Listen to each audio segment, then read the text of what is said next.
Hello universe, and welcome to my parents' house tour. Now you may ask, why would you tour your parents' house? Because this is a bit of a different project. One of my best childhood friends designed their house. Mostly one person built most of the house with different people coming to help him at different points. The electrical and piping work was done by my parents and their best friends, and a lot of the DIYs at home were thought out by the builder and my parents. Finally, the design work was largely consulted by me, so it has been a huge team effort and I am so proud of them. Many of the things that they have done are not made en masse. You will not see them in other houses, and they're eco-friendly and so creative. So I can't wait to show you all of the interesting things that they did inside. Let me take you through.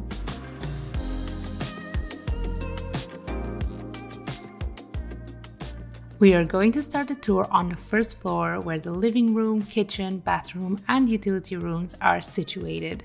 We're not fully ready with building here, as my parents said you should always complete the upper floors first to avoid accidentally destroying your progress on the lower floors as you go. The kitchen is mostly complete, so I would like to start the tour here. This is where my mom creates her simple but delicious meals and where my family and guests can gather. I was only allowed to take this one introductory shot, so here's my mom, my partner Marius, and my dad. Hello! In the center of the room, there is this fireplace that heats large parts of the house through a ventilation system that I had never seen before, but I will show you in a minute. And of course, it also heats up the lower level and offers some soft light. Off to the right is the kitchen and preparation area. The counters here are completely handmade by the master who built the house. I believe he used concrete and wood to complete them, and then he left them mostly open, which is what my mom really wanted.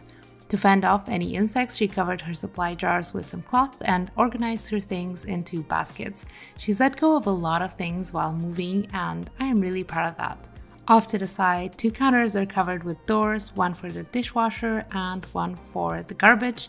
I love the handles that they have chosen. The walls are being used for some extra vertical space with these really handy DIY shelves. My parents screwed some hooks into them to hang their mugs, and they even created an extra level by drilling holes into the upper and lower shelves and running a cord through them. Above, they installed a lighting fixture right into the shelf, which I haven't seen anyone do, and they used the higher ground to store some rare use items. Behind the counters, my parents ran a backsplash of what I like to call Spanish tiles. They are both practical and make a lovely decoration. A nice detail is the wooden trim that was used to finish the edges.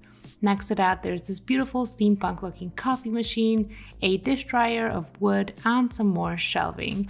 The shelves are decorated with different memories and things that my mom made, as well as some dried herbs and flowers from around.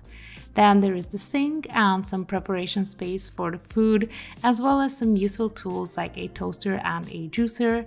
On these shelves, there's some more mug hanging space and a few cute decorations like this house from Greece and this wooden herb mill. Above that, there is another higher storage with some basket and extra things that aren't being used as often. And the last thing that I would like to show you in this room is the DIY lighting fixture made out of two lamps drilled into a wooden beam. It is so creative and it fills the space nicely while also centering the dining table. Now we're moving into the other part of this room, which is going to be a future hangout space and a living room to watch TV.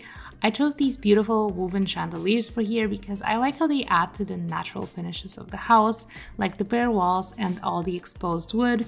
For example, this clothes hanger piece that the builder of the house created from scratch by himself. He left some shoe space at the bottom and some hooks for jackets at the top, and then screwed it to the wall for stability. On this floor, there is a bathroom and a shower bath. The bathroom is a small room with black floors and gray walls. Part of the wall also has some of the Spanish tiles, but in gray. There's this evil toilet sticker because my parents' sewer system is off the grid and they have their own bacteria and things that decompose everything, but they don't do paper. So you're supposed to throw your trash into this beautiful bamboo trash can that I personally really like, and it is also matte black. On the wall, they have a mirror in which you can see this beautiful creature as she shows off the hidden power outlet and light switch. My parents were able to cleverly hide these by putting wooden beams behind the mirror and running the cables on them. In fact, the whole sink area is DIY. There's this wooden boards holding up the sink and some storage. I love this type of sink, and also there's a really cute soap dish next to it that looks DIY. On the wall, my parents have this little nook into which they built some really cleverly made shelves from tiles that are hung by small metal pieces attached to the wall, and these are just meant to store towels and rags. In the shower room, we have a more orange theme, again with some Spanish tiles for decoration. I much prefer that to adding extra clutter to decorate with. There is a rain shower in here that is completely inbuilt to the room, so there is no need for plastic or any breakable parts. A lot of things in this house are really built to last a long time and look good too. And in here there is another inbuilt sink and an inbuilt mirror with some wood beams, but this time the outlets are more openly visible. I really like how this room is switched up a little while also feeling like it belongs in the design and being really cozy and earthy. Now we are off on our way to the utility and pantry room, but on our way you can have a sneak peek at these beautiful stairs that my mom designed. They are decorated with some of the tiles that you've seen in the bathrooms and some stained natural wood. The same tiles are also found in the room itself, but only halfway. On the floor, here are some home-cooked sauces and stored goods from the store. The stove is in here as well to keep the cooking smell separated from the main living quarters. On the counters, my parents are preparing olives, pickled vegetables, and even a few kinds of red wine, which I know nothing about. And then there is the bread machine that my mom loads up every evening, and it has a timer on it, so it starts cooking in the middle of the night, but when you wake up, there is some fresh bread inside. It is warm and it smells absolutely incredible. It is my favorite memory of being at home. In this room, the counters are also handmade by the builder. He used some wooden beams and concrete to hold them up and covered them completely with tiles. In the counters, there is a water softening machine, some storage, and a washing machine. I guess such counters are practically unbreakable. It's incredible to me that one single person could build all of these different things with the help of my parents, of course, but still it is very creative. And the walls are covered in some wood beams as well. Now we are finally arriving at the beautiful staircase with the Spanish tiles. I love how that has turned out, and we're off to the second floor. This hallway is probably my favorite part of the house. I love how we decided to use these wooden beams instead of a winded railing for the stairs. And there's also this little lighting piece DIY on the floor that casts beautiful shadows on the walls thanks to the driftwood in front of it. It looks like some pricey decor piece, but it's just DIY gathered wood. On this floor, we have my dad's bathroom by his design. It features some bold choices, including a burning red and orange color for the walls, as well as some white tiles and some extra decorations like colorful art tiles and a flowery wall hanger. His mirror is also offset to the sink, and there is no shower curtain. Don't ask me why. The next room was originally going to be the bedroom, but then the attic upstairs turned out to be so cozy that my parents decided to sleep in there. Now this room could be used as a home office or gym or anything else, but it is currently just housing some doors and featuring this beautiful woven lamp that I really like. To go with the ill-fated master bedroom, there is a walk-in closet that is completely DIY and I find to be so impressive. The wall in here is covered in wooden flooring because it looks cozy, and I love that.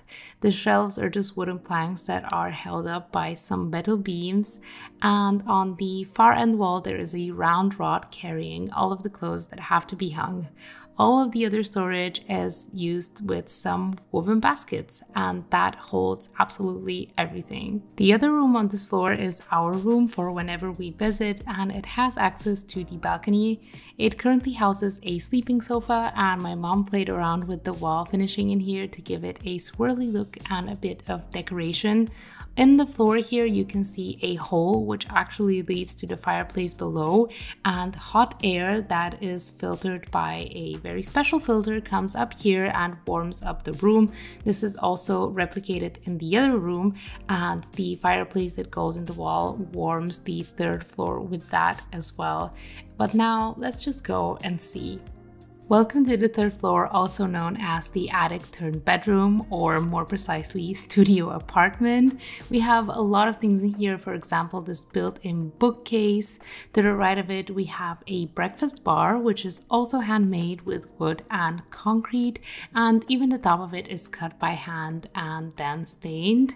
It looks really beautiful, and it is the only one that is covered with a curtain that my mom made as a macrame. If you look at it from afar, you can see that a lot of wood was used to hold up the roof and to cover things up, and it just has such a cozy vibe, which was probably why my parents decided to sleep under here. If we look around the corner, you'll see why I called it a studio apartment. There is a lot of space for different things. For example, there is an exercise bike that my parents have been using, a corner for knitting with some storage, a TV corner, and a home office corner. And while we're here, I wanted to show you some of my mom's projects that are very intricate and beautiful, and I'm so proud of them. This one is a backpack that is going to have an orange strap. I'm so happy that my mom has been able to get motivated by the space she's in and the tons of light that are coming in here and create things. This is a orange over the shoulder bag that she also has made, and she has been knitting and creating all of these different DIYs around the house, which I think is one of the most beautiful things about making your own space feel your own and feel like it is supporting yourself and your creativity. Here you can see some curtains that she made. These throw the most beautiful shadows on the floor when the sun is shining inside, and that is such a creative idea.